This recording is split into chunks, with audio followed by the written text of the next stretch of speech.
ee maanta waxa shir gudoominaya ra'iisul wasaaraha xukuumadda dawladda federaalka Soomaaliya mudane Xasan Cali Khayre iyadoona maanta looga hadlay ajandiyaal badan oo ay ka mid yihiin khilaafka ka oogan bariga dhexe oo ay Soomaaliya sheegtay inay dhaxdhaxaad ka noqonayso khilaafkaas sidoo kale shirka waxa maanta looga hadlay iyadana in wasiirka wasaaradda caafimaadka looga dhageystay warbixin taasoo gobolada Sool iyo Sanaag iyaduna ay dhibaatooyin dhinaca caafimaadkii ay ka jiraan oo uu shuban biyood ka dilaacay sidoo kale shirka golaha wasiirada ayaa looga hadlay qodobo kale waa kan wasiir ku-xigeenka wasaaradda warfaafinta ee dawladda Soomaaliya Cabdiraxmaan Iidaan Yoonis oo saxaafadda la hadlay kadib markii kulankaasi uu soo dhamaaday waa isku raacay in la ansixiyo maaragtay xisaabtarkii 2016 laba qof baa diiday laakiin inta kale way ansixiyeen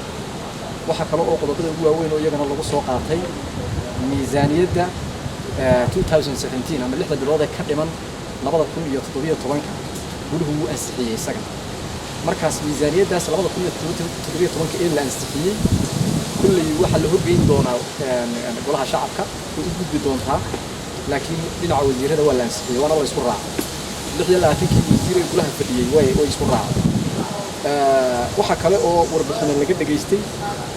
wasiirka wasaaradda caafimaadka oo iyadoo warbixin laga dhageystay waxay noo sheegtay in ay waddanka Turkiga walaalaha maxay noogu deeqay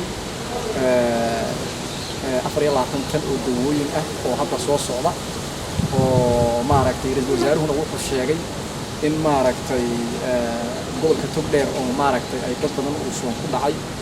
in maaragtay iyagana wixii laga siiyo taana aad iyo aad baan uga mahadnaqaynaa ra'iisul wasaaraha oo isaguna arrintaas soo jeediyay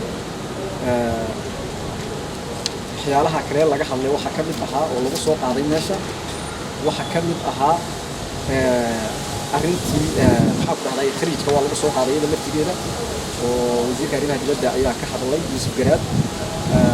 waxaana arrintaasi maadaama inagu aynu ka tirsannahay ururka jaamacadda carabta iyo ururka islaamka Soomaaliya waxay diyaar u tahay inay gacan ka geysato xaliyadista muranka soo kala dhaxgalay wadamada walaalaha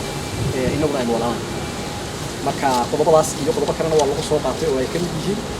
marka waxa ka mid ah